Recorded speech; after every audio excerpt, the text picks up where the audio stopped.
नमस्कार. आजच्या या विशेष चर्चेत आपलं स्वागत आहे. आपल्यासमोर जे स्रोत आहेत ते पाहून एक गोष्ट अगदी स्पष्ट होतीये.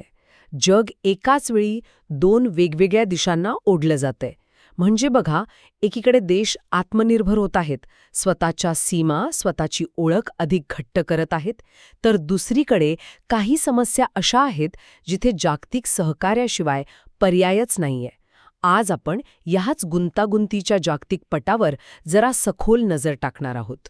अगदी बरोबर. आजची चर्चा म्हणजे या दोन परस्पर विरोधी वाटणाऱ्या प्रवाहांना समजून घेण्याचा एक प्रयत्न आहे. आपण भारताच्या वाढत्या सामरिक महत्वाकांक्षेपासून सुरुवात करू, मग जगातल्या राजकीय भूकंपांचा आढावा घेऊ आणि शेवटी काही अशा गोष्टींबद्दल बोलू जिथे निसर्ग आणि संस्कृती वाचवण्यासाठी जग एकत्र येतंय. लोवे इन्स्टिट्यूटचा आशिया पॉवर इंडेक्स 2025 जाहीर झाला आहे आणि त्यात भारताने जपानला मागे टाकून आशियातील तिसरी सर्वात मोठी शक्ती म्हणून स्थान मिळवलंय. हे ऐकायला तर खूपच छान वाटतंय की नाही? हो, आणि यातला महत्त्वाचा टप्पा म्हणजे भारताने 40 गुणांचा स्कोअर पार केला आहे. जागतिक राजकारणात हा एक सायकोलॉजिकल बॅरियर मानला जातो. म्हणजे हा टप्पा ओलांडला की तुम्ही मेजर पॉवरच्या क्लबमध्ये औद्योगिकपणे प्रवेश करता. आणि भारताने सांस्कृतिक प्रभाव आणि लष्करी क्षमता या दोन क्षेत्रात मोठी झेप घेतलेली दिसतेय. अच्छा. वाढतं पर्यटन आणि स्वदेशी शस्त्रास्त्र निर्मितीचे हे थेट परिणाम आहेत असं म्हणायला हरकत नाही. पण मला यात एक गोष्ट जरा खटकतेय. अहवालात असं म्हटलंय की भारताच्या संरक्षण नेटवर्क म्हणजेच लष्करी आघाड्यांच्या बाबतीतली क्रमवारी घसरली आहे. म्हणजे आपण तिसरी मोठी शक्ती आहोत, पण मित्र देशांसोबतच्या संरक्षण करारांमध्ये इतके मागे का? हाच तर या अहवालातला सर्वात मोठा विरोधाभास आहे. त्याला त्यांनी निगेटिव्ह पॉवर गॅप असं नाव दिलंय. आणि याचं उत्तर भारताच्या सामरिक स्वायत्तेच्या धोरणात दडलेलं आहे. सामरिक स्वायत्तता म्हणजे स्ट्रॅटेजिक ऑटॉनॉमी. अगदी. म्हणजे बघा, आपण कोणत्याही एका गटात, समजा अमेरिका किंवा रशिया चीनच्या गटात, पूर्णपणे सामील होणं टाळतो. यामुळे होतं काय की आपले अनेक देशांशी चांगले संबंध आहेत, पण पक्के लष्करी भागीदार कमी आहेत. आणि म्हणूनच चीनचा स्कोअर जो 73.7 आहे आणि आपला म्हणजे 40.0 यातली तफावत खूप मोठी दिसते. म्हणजे एकीकडे आपण स्वतःच्या पायावर उभं राहण्याचा प्रयत्न करतोय, तर दुसरीकडे जागतिक समीकरणात एकटे पडण्याचा धोकाही आहे. मग अशा परिस्थितीत भारत स्वतःला अधिक मजबूत करण्यासाठी नक्की काय करतोय? याच संदर्भात 2-3 घडामोडी पाहिल्या की चित्र अधिक स्पष्ट होतं. पहिली म्हणजे मालदीवसोबत नुकताच झालेला एकाथा 25 हा नौदल सराव. मालदीवमध्ये राजकीय बदल होऊनही 30 दिवसांचा हा सराव व्यवस्थित पार पडला. भारताचे उपनौदल प्रमुख स्वतः तिथे समारोपासाठी हजर होते. म्हणजे हे संबंधांसाठी महत्वाचं होतं. नक्कीच. हा केवळ एक सराव नाहीये, तर भारताच्या नेबरहुड फर्स्ट आणि सागर धोरणाचा तो एक महत्वाचा भाग आहे. आपण शेजारी देशांच्या सुरक्षेची हमी घेतो हे त्यातून दिसतं. आणि या सरावात फक्त कवायती नव्हत्या, तर असममित युद्धनीतीचं प्रशिक्षण दिलं गेलं असं मी वाचलं. हा शब्द थोडा जड वाटतो. याचा नेमका अर्थ काय होतो? असममित युद्धनीती म्हणजे एसिमेट्रिक वॉरफेअर. याचा सरळ अर्थ आहे की जेव्हा दोन प्रतिस्पर्धी समान पातळीवर लढत नाहीत. कल्पना करा, एका बाजूला नौदलाची मोठी जहाजे आहेत आणि दुसऱ्या बाजूला दहशतवाद्यांच्या किंवा समुद्री चाच्यांच्या छोट्या वेगवान बोटी. ही एक प्रकारे गनिमी कालव्याची आधुनिक आवृत्ती आहे, जिथे नियम, शस्त्र आणि डावपेच पूर्णपणे वेगळे असतात. हिंदी महासागरात अशा धोक्यांपासून सुरक्षित राहण्यासाठी हे प्रशिक्षण अत्यंत महत्त्वाचं आहे. अच्छा, म्हणजे शेजारी देशांशी संबंध आणि आधुनिक प्रशिक्षण. पण मग स्वतःच्या ताकदीचं काय? तिथेच दुसरी महत्त्वाची घडामोड समोर येते. गोव्यामध्ये भारतीय नौदलाच्या ताफ्यात MH-60R रोमिओ हेलिकॉप्टर्स दाखल झाली आहेत. हो, INS 335 ऑस्प्रे स्क्वॉड्रन. बरोबर, अगदी. ही हेलिकॉप्टर्स म्हणजे पाणबुडी विरोधी युद्धासाठी एक गेम चेंजर आहेत असं म्हटलं जातंय. अरबी समुद्रात चीन आणि पाकिस्तानच्या पाणबुड्यांच्या वाढत्या हालचालींवर नजर ठेवण्यासाठी ही एक मोठी ताकद आहे. ही केवळ एक शस्त्रप्रणाली नाही, तर समुद्रावर आपलं वर्चस्व सिद्ध करण्याचं एक साधन आहे. आणि याच आत्मनिर्भरतेचा एक तिसरा पैलू 16 डिसेंबरच्या विजय दिवसाला दिसला. लष्कराने काही स्वदेशी तंत्रज्ञान दाखवलं. त्यात AIN बॉक्स नावाचं एक उपकरण होतं. हे ऐकायला तर एखाद्या सायफाय सिनेमातल्या यंत्रासारखं वाटतंय. म्हणजे इंटरनेट नसतानाही हिमालयात बसून AI विश्लेषण करता येणार. हे प्रत्यक्षात कसं काम करतं? कल्पना करा, सीमेवरच्या एखाद्या दुर्गम पोस्टवर आहात, जिथे नेटवर्क नाही. तिथे सॅटेलाईट किंवा ड्रोनने घेतलेले फोटो आहेत.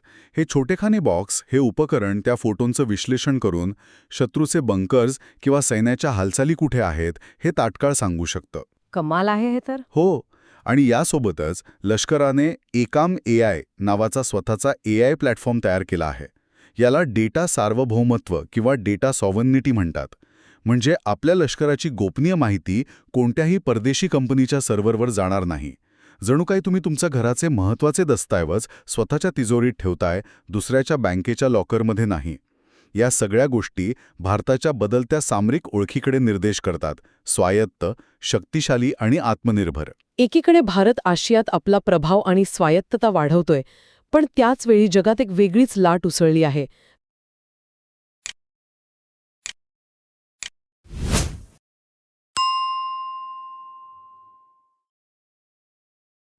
राष्ट्रवादाची आणि काहीशा कठोर धोरणांची. याचं सर्वात मोठं उदाहरण नुकतंच दक्षिण अमेरिकेत पाहायला मिळालं. चिलीमध्ये एक मोठा राजकीय भूकंप झालाय. हो, तिथे उजव्या विचारसरणीचे होजे अँटोनियो कास्ट प्रचंड बहुमताने निवडून आले आहेत. त्यांना चिलीचे ट्रम्प असंही म्हटलं जाते. अच्छा. आणि हा केवळ चिलीमधला बदल नाहीये. अर्जेंटिनामध्ये जेवियर मिलेई यांच्यानंतर आता चिलीमध्ये कास्ट. ही संपूर्ण लॅटिन अमेरिकेत येऊ घातलेल्या उजव्या लाटेची चिन्ह आहेत. या नेत्यांचा भर देशाची अर्थव्यवस्था खुली करण्यावर कमी आणि सीमा सुरक्षित करणे, गुन्हेगारी रोखणे यावर जास्त दिसतो. त्यांची आश्वासनही तशीच आहेत.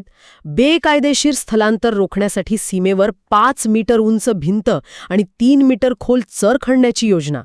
गुन्हेगारी विरोधात लोखंडी मूठ वापरण्याची भाषा. मतदारांनी याला इतका पाठिंबा का दिला असेल? च्या काळात वाढलेली गुन्हेगारी आणि आर्थिक अस्थिरता. लोकांना सुरक्षिततेची आणि स्थिरतेची हमी हवी होती, जी कास्टेने दिली. आणि दुसरा मुद्दा, जो अधिक महत्त्वाचा आहे, तो म्हणजे त्यांनी माजी हुकुमशहा ऑगस्टो पिनोशे यांच्या वारशाचं केलेलं समर्थन. पिनोशे यांच्या काळात चिलीची अर्थव्यवस्था स्थिर होती असं ते मानतात. यातून त्यांची राष्ट्रवादी आणि कठोर भूमिका मतदारांना कुठेतरी भावली असावी. पण जगात सगळीकडेच अशा भिंती उभ्या राहतायत आणि राष्ट्रवादाचा जोर वाढतोय असंही नाही. त्याचवेळी काही समस्या अशा आहेत ज्या सोडवण्यासाठी जग अभूतपूर्व पातळीवर एकत्र येत आहे. अगदी. आणि याचंच उत्तम उदाहरण म्हणजे इंटरपोलचं ऑपरेशन थंडर 2025. 134 देश एकत्र येऊन वन्यजीव तस्करांवर कारवाई करतायत. ही कल्पनाच अफाट आहे. या कारवाईत 30,000पेक्षा जास्त जिवंत प्राण्यांना वाचवण्यात आलं, जो एक विक्रम आहे. या कारवाईचे आकडे तर धक्कादायक आहेत. 7 टन खवल्या मांजराची खवलं, हजारो हस्तिदंत. पण मला सर्वात आश्चर्यकारक गोष्ट वाटली ती म्हणजे फुलपाखरांच्या तस्करीचं रॅकेट उघडकीस आलं. म्हणजे तस्कर कशालाच सोडत नाहीत. बरोबर. वन्यजीव तस्करी हा आता $20 अब्ज व्यवसाय झाला आहे. हे ऑपरेशन केवळ प्राणी वाचवण्यासाठी नव्हतं, तर या आंतरराष्ट्रीय गुन्हेगारी सिंडिकेट्सचं आर्थिक कंबरडं मोडण्यासाठी होतं. इथे एक गोष्ट लक्षात घ्यायला हवी. एका बाजूला चिलीसारखा देश सीमा बंद करायला निघतो, तर दुसऱ्या बाजूला वन्यजीवांसारख्या सीमा न मांडणाऱ्या गोष्टींना वाचवण्यासाठी 134 देश आपल्या सीमा उघडतात आणि एकत्र येतात. जगाचे हे दोन चेहरे एकाच वेळी आपल्याला दिसत आहेत. सहकार्याची ही भावना केवळ गुन्हेगारी रोखण्यापुरतीच मर्यादित नाहीये. ती आपला वारसा आणि संस्कृती जपण्यासाठीही दिसते. भारत आणि जॉर्डनने खूपच अनोखा करार केलाय, नाही का? हो. महाराष्ट्रातील एलोरा लेणी आणि जॉर्डनचं पेट्रा शहर यांना जुळी वारसास्थळं म्हणून घोषित केलं आहे. आणि यातलं सगळ्यात रंजक काय आहे माहिती आहे? या दोन्ही स्थळांमधलं साम्य. काय साम्य आहे? दोन्ही वास्तू खडकातून कोरलेली आहेत. Rock cut architecture. पेट्रा हे गुलाबी लाल खडकात कोरलेलं एक अख्खं शहर आहे, तर एलोरा येथील कैलास मंदिर हे एकाच पाषाणातून कोरलेलं जगातलं सर्वात मोठं शिल्प आहे. या करारामुळे दोन्ही देश ही अद्भुत कला जपण्याचं तंत्रज्ञान एकमेकांना देतील. आणि असाच एक सन्मान इटलीला मिळाला आहे, पण तो कोणत्याही वास्तूला नाही, तर त्यांच्या जेवणाला. युनेस्कोने इटलीच्या संपूर्ण पाककलेचा, मानवतेचा अमूर्त सांस्कृतिक वारसा म्हणून गौरव केला आहे. हो, आणि युनेस्कोने स्पष्ट केलंय की हा सन्मान पिझ्झा किंवा पास्ता या पदार्थांना नाहीये, तर त्यामागच्या सामाजिक विधीला आहे. इटलीमध्ये एकत्र जेवण बनवणं आणि खाणं ही एक कौटुंबिक आणि सामाजिक परंपरा आहे. हा निर्णय म्हणजे जागतिक पातळीवर पसरणाऱ्या फास्ट फूड संस्कृतीला एक प्रकारे दिलेलं उत्तर आहे. युनेस्को म्हणतंय की स्थानिक, ऋतूनुसार बदलणारी आणि अन्नाची नासाडी टाळणारी खाद्यसंस्कृती हा सुद्धा जपण्यासारखा वारसा आहे. बरोबर. इटलीच्या पंतप्रधानांनी याला इटालियन अस्मितेचा विजय म्हटला आहे. वारसा जपणं एकीकडे आणि दुसरीकडे विकास. भारतात या दोन्हींमध्ये नेहमी संघर्ष दिसतो, विशेषतः जेव्हा महामार्ग जंगलातून जातात. पण यावर मध्य प्रदेशात एक अनोखा तोडगा काढला गेला आहे. हो, भोपाळ-जबलपूर महामार्गावरचा NH45चा 12 किलोमीटरचा पट्टा आता भारताचा पहिला वन्यजीव सुरक्षित महामार्ग बनला आहे. हा रस्ता वीरांगना दुर्गावती व्याघ्र प्रकल्पातून जातो, जिथे गेल्या 2 वर्षात 237 प्राण्यांचा अपघातात मृत्यू झाला होता. हा एक प्रकारचा मध्यम मार्ग आहे, जो विकास आणि निसर्ग या दोघांनाही जपतो. यासाठी त्यांनी टेबल टॉप रेड मार्किंग नावाचं तंत्रज्ञान वापरलं आहे. म्हणजे काय केलंय नेमकं तिथे? रस्त्यावर 5 मिलीमीटर जाडीचा लाल रंगाचा एक खरगळीत थर टाकला आहे. जेव्हा गाडी वेगात यावरून जाते, तेव्हा गाडीत कंपन जाणवतं आणि खडखडात आवाज येतो. यामुळे चालक आपोआप गाडीचा वेग कमी करतो. अच्छा, म्हणजे एक प्रकारचा नैसर्गिक स्पीड ब्रेकर? अगदी. यासोबतच प्राण्यांना रस्ता ओलांडण्यासाठी 25 भुयारी मार्ग आणि रस्त्याच्या दोन्ही बाजूला उंच कुंपण घातलं आहे, जेणेकरून वाघ किंवा इतर प्राणी रस्त्यावर न येता खालून जातील. दुबईतल्या एका प्रयोगावरून ही कल्पना घेतली आहे. म्हणजे हा प्रकल्प यशस्वी झाला तर काझीरंगा आणि ताडोबासारख्या ठिकाणीही हे मॉडेल वापरता येईल. ही खरंच एक दिलासा देणारी बातमी आहे. आणि असाच एक महत्त्वाचा आणि सकारात्मक बदल महाराष्ट्रात शिक्षण क्षेत्रात झालाय. नक्कीच. महाराष्ट्राच्या शिक्षण विभागाने खूप मोठा आणि महत्त्वाचा निर्णय घेतला आहे, ज्यामुळे शाळांची व्याख्याच बदलू शकते. राज्यातील सर्व शाळांमध्ये मुलांना शारीरिक किंवा मानसिक शिक्षा देण्यावर पूर्णपणे बंदी घालण्यात आली आहे. म्हणजे आता मारणे, कान ओढणे किंवा उठाबशा काढायला लावणे हे तर बंद होईलच, पण यात मानसिक शिक्षा हा शब्द खूप महत्त्वाचा आहे. हो, कारण यात मुलांचा अपमान करणे, त्यांना टोमणे मारणे, त्यांच्यात भेदभाव करणे या सगळ्या गोष्टी गुन्हा मानल्या जाणार आहेत. शिक्षकांना विद्यार्थ्यांशी सोशल मीडियावर खाजगी संवाद साधायलाही मनाई आहे. आणि सर्वात कडक नियम म्हणजे जर शाळेत असा काही प्रकार घडला आणि व्यवस्थापनाने 24 तासात पोलिसांना कळवलं नाही, तर त्यांच्यावर पोक्सो कायद्याअंतर्गत गुन्हा दाखल होऊ शकतो. हे शिक्षण पद्धतीला अधिक बालक केंद्रित बनवण्याच्या दिशेने टाकलेलं एक मोठं पाऊल आहे. तर आजची चर्चा ऐकल्यावर एक गोष्ट स्पष्ट होतीये. जग खूप गुंतागुंतीचं आणि विरोधाभासांनी भरलेलं आहे. एकीकडे भारत सामरिक स्वायत्ता आणि आत्मनिर्भरतेचा मार्ग चोखाळतोय, तर दुसरीकडे चिलीसारखे देश राष्ट्रवादाच्या लाटेवर स्वार होऊन अधिक बंदिस्त होत आहेत. आणि याच वेळी वन्यजीव आणि सांस्कृतिक वारसा वाचवण्यासाठी जग एकत्र येते. विकास आणि पर्यावरण यांच्यात समतोल साधण्याचे प्रयत्न होत आहेत आणि मुलांसाठी अधिक सुरक्षित समाज निर्माण करण्याचे कायदेही बनत आहेत. या सर्व घडामोडी पाहिल्यावर एक महत्त्वाचा प्रश्न मनात येतो. एकीकडे जग युनेस्को, इंटरपोल आणि द्विपक्षीय करारांसारख्या माध्यमातून अधिक जोडले जात आहे, जागतिक समस्यांवर एकत्र येत आहे, तर दुसरीकडे राष्ट्रवाद, आत्मनिर्भरता आणि कठोर राष्ट्रीय धोरणांवरही तितकाच जोर दिला जात आहे.